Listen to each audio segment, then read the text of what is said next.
This channel's content is strictly for educational and informational purpose and does not endorse or promote any form of violence, harm, illegal activities, self-injuries and communal disharmony. RG Kar কাণ্ডে crime scene বিতর্কে নয়া মোড়। আরজিকর কাণ্ডে এবার লাল shirt রহস্য। ঘটনার পর দিন সেমিনার রুমে এসএসকেএম এর পিজিটি অভিক দে ক্রাইম সিনে ছিলেন। এসএসকেএম এর পিজিটি ওই দিন আরজিকরে কি করছিলেন প্রশ্ন তুলে সরব হয়েছেন ইন্ডিয়ান মেডিকেল অ্যাসোসিয়েশনের সদস্যরা।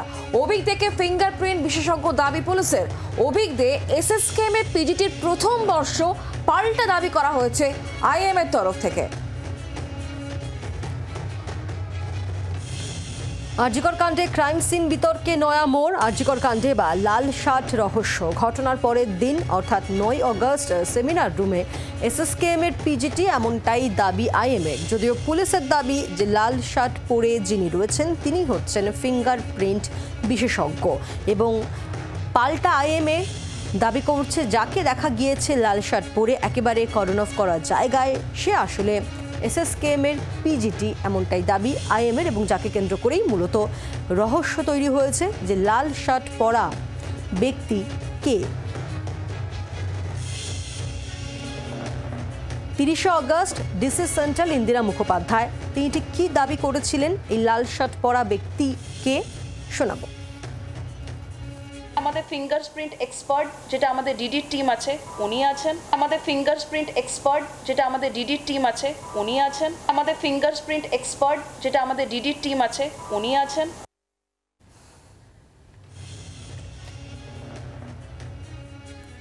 পুলিশের দাবি আপনাদেরকে শোনালাম। আইএমএ কি বলছে, ফেসবুক পোস্টে কি লিখেছে সেদিকে নজর রাখছে। আরজিকরের সেমিনার রুমে ভিড়ের মধ্যে লাল শার্ট পরা যুবক অভিক দে, যিনি রাজ্যের স্বাস্থ্য ব্যবস্থা নিয়ন্ত্রক বলে পরিচিত, উত্তরবঙ্গ লবির বিশেষ সদস্য।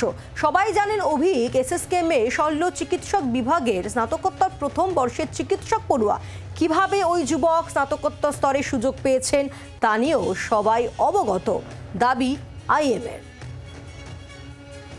কথা বলবো বিক্রম, এই মুহূর্তে আমাদের সঙ্গে রয়েছেন আমাদের প্রতিনিধি টেলিফোন লাইনে। বিক্রম, যে লাল শার্ট রহস্য নিয়ে ইতিমধ্যেই পুলিশের এক ধরনের বয়ান আমরা শুনেছি এবং তার পাল্টা আইএম এর তরফ থেকে অন্য দাবি করা হচ্ছে।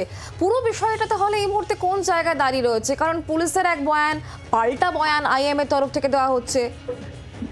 দেখো, ক্রমশ এই ক্রাইম সিন নিয়ে জটিলতা বাড়ছে। তোমাকে জানিয়ে রাখবো, আরজিকর মেডিকেল কলেজ হাসপাতালের সেমিনার হলে একটি ভিডিও ভাইরাল হয়, একাধিক ভিডিও ভাইরাল হয়। সম্প্রতি যে ভিডিওটি ভাইরাল হয়েছে সেখানে দেখা যাচ্ছে যে একেবারে পিওর কাছে বা প্লেস অফ অকারেন্সে সেখানে বেশ কিছু লোকজন, এবং যখন এই নিয়ে বিতর্ক তৈরি হয় তখন দেখা যায় যে গত 30 আগস্ট কলকাতা পুলিশের তরফ থেকে লালবাজারে ডিসিপি সেন্ট্রাল ইন্দিরা মুখার্জি তিনি একটি সাংবাদিক সম্মেলন করেন এবং যেই ভিডিও ভাইরাল হয়েছিল সেই ভিডিওকে তুলে, সেই ছবিটি তুলে তিনি কিন্তু কার্যত কারা কারা সেখানে উপস্থিত ছিলেন তাদের প্রত্যেককে তিনি আইডেন্টিফাই করেন।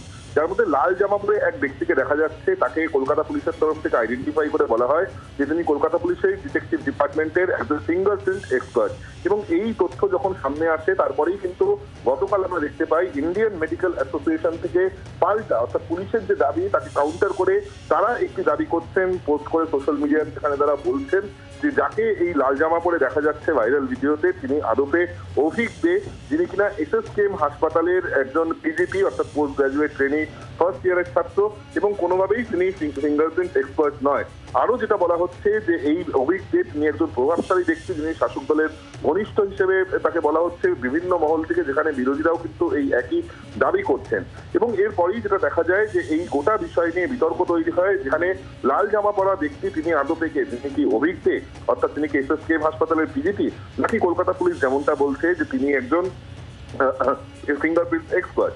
এবং এখনো পর্যন্ত এই বিষয় কিন্তু কোনো স্পষ্ট উত্তর এসে পৌঁছায়নি, যদিও কলকাতা পুলিশ তারা তাদের দাবিতে অনড় যে এই ব্যক্তি তিনি ফিঙ্গারপ্রিন্ট এক্সপার্ট।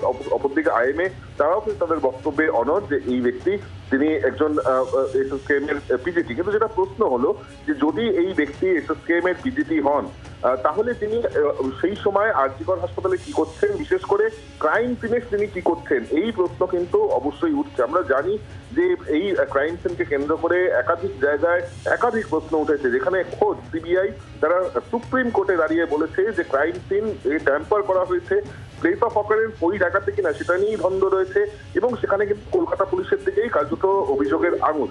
এই পরিস্থিতিতে দাঁড়িয়ে এই লাল ব্যক্তি আদতে কে, কার দাবি সত্য কার দাবি মিথ্যে তা কিন্তু এখনো পর্যন্ত স্পষ্ট নয়। বিক্রম, সঙ্গে থাকো। আরজিকর কাণ্ডে ক্রাইম সিন নিয়ে বিতর্কে নয়া মোড়। আরজিকর কাণ্ডে এবার লাল শার্ট রহস্য। ঘটনার পরের দিন সেমিনার রুমে এসএসকেএম এর পিজিটি কি করে এলো তা নিয়ে ইতিমধ্যে প্রশ্ন উঠছে। যদিও পুলিশের তরফ থেকে বলা হচ্ছে তিনি ফিঙ্গারপ্রিন্ট বিশেষজ্ঞ, যদিও পাল্টা দাবি করা হচ্ছে ইন্ডিয়ান মেডিকেল অ্যাসোসিয়েশনের তরফ থেকে, যেখানে বলা হচ্ছে এই ব্যক্তি যাকে দেখানো হচ্ছে মার্ক করে, এই ব্যক্তি যিনি লাল শার্ট পরে রয়েছেন তিনি আসলে এসএসকেএম এর পিজিটির প্রথম বর্ষের ছাত্র অভিক দে। তার কথাই কিন্তু বলছে আইএমএ, যদিও একেই লালবাজারের তরফ থেকে ডিসি সেন্ট্রাল ইন্দিরা মুখোপাধ্যায় বলছেন যে ইনি হচ্ছেন ফিঙ্গারপ্রিন্ট বিশেষজ্ঞ, আর তা নিয়ে ইতিমধ্যে কিন্তু বিতর্ক।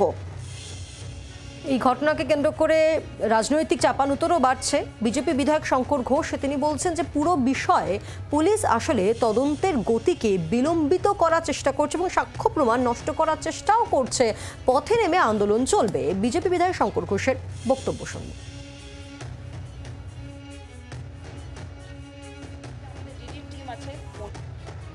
ইন্দিরা দেবীর সম্পর্কে বেশ কিছু মন্তব্য ইতিমধ্যে নির্যাতিতার পরিবারের পক্ষ থেকে করা হয়েছে। আমি জানি না, আমার এটা দুর্ভাগ্যের যে এত উচ্চশিক্ষিত একজন মহিলা আরেকজন মহিলা যিনি নির্যাতিত হয়েছেন তার অপরাধীতে খোঁজাতে, অপরাধ যারা করেছেন তাদেরকে খোঁজবার জন্য যখন সর্বস্তরে চেষ্টা হচ্ছে উনি বারবার করে মিসলিড করছেন। আমি শুধু এইটুকু বলবো যে মহিলা হিসাবে একজন উচ্চপদস্থ অফিসার হিসাবে উনি যে কাজ করছেন, ওনার যে পুলিশ ফ্র্যাটার্নিটি, তার উপরে বড় ধরনের প্রশ্ন চিহ্ন কিন্তু তুলে দিচ্ছে ওনার ভূমিকা। আমি জানি না, কেউ কেউ এটা বলছে উনি তৃণমূল কংগ্রেসের পেরোলে আছে, ফলে ওনার দায়িত্ব হচ্ছে এই পুরো বিষয়টিকে বিভ্রান্তির জায়গা নিয়ে যাওয়া এবং এই অপরাধীরা যাতে বিচার বিলম্বিত হয় তার চেষ্টা করা। ডিসি সেন্ট্রাল ইন্দিরা মুখোপাধ্যায়ের ভূমিকা নিয়ে যখন প্রশ্ন তুলছেন বিজেপি বিধায়ক শঙ্কর ঘোষ, তখন সিপিআইএম নেতা তথা আইনজীবী বিকাশ রঞ্জন ভট্টাচার্য তিনি এই বিষয় নিয়ে ঠিক কি বলেছেন শোনাবো। দুর্ভাগ্যজনকভাবে রাজ্য পুলিশ প্রথম থেকেই একটা ধোঁয়াশা তৈরি করেছেন এবং তারা যে তদন্ত করার পরিবর্তে তদন্তের যে তথ্য, সাক্ষ্য প্রমাণ সেটাকে নষ্ট করার যে চেষ্টা করেছেন সেটা প্রথম থেকে বোঝা গিয়েছিল। এবং আমি খুব বিস্মিত হলাম, আমি ইতিপূর্বে কখনো দেখিনি একটা তদন্ত চলাকালীন পুলিশের পক্ষ থেকে বারবার এরকম প্রেস মিট করা হচ্ছে। পুলিশের পক্ষ থেকে প্রেস মিট করতে গিয়ে তারা যা যা বলছেন বা করছেন এটা প্রকৃতপক্ষে তদন্তের কাজে হস্তক্ষেপ। তদন্তটা তারা করছেন না, হাইকোর্টের নির্দেশে করা হচ্ছে, সিবিআই করছেন। এই সামগ্রিক ব্যাপারটাই যেমন ঘোলাটে হয়ে যাচ্ছে। মনে হচ্ছে যেন কলকাতা পুলিশ তারা তদন্তে সত্য প্রকাশিত যাতে না হয় সেই জন্য আপ্রাণ চেষ্টা করছেন, একের পর এক আবল তাবল কথা বলছেন। তাদেরও এই সমস্ত অফিসারদেরও তদন্তের আওতাভুক্ত করা উচিত সিবিআই এর। ভুয়ো খবর ছড়ানো হচ্ছে এমনটাই দাবি তৃণমূল নেতা অরূপ চক্রবর্তী। শুনবো। আমার বিজেপির কোনো বাধ্যবাধকতা নেই, তাদের রাজনীতি কুর্সি লাগে, তাই জন্য তারা যা খুশি বলতে পারে। কিন্তু তাদের কাছে যেগুলো তারা বলছে সেগুলো তাদের পক্ষ থেকে আইনজীবীরা গিয়ে সুপ্রিম কোর্টে তুলে ধরছে না কেন? তাহলেই তো সত্যিটা বেরিয়ে আসছে। এই যে প্রথম থেকে 150 গ্রাম সিমেন্টের তত্ত্ব, পেলভিক বোন ভাঙার তত্ত্ব, হ্যালো আমি সোমা বলছি এআই জেনারেটেড ফেক অডিও ছড়ানোর তত্ত্ব, এগুলো সবই তো সুপ্রিম কোর্ট সেদিনকে ভেহিমেন্টলি অপোজ করেছে। অভিক দে বলে যার কথা বলছি, এটা তো কলকাতা পুলিশ কালকে ক্ল্যারিফাই করে দিচ্ছে।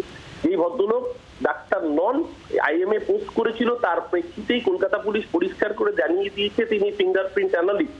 সেই জায়গায় দাঁড়িয়ে এই যে একটার পর একটা বিভিন্ন ইস্যুকে, মানে ফেক খবরগুলোকে ইস্যু তৈরি করে সামনে রাখা হচ্ছে একটাই কারণে, আসল সত্যিটা যাতে ধামাচাপা পড়ে।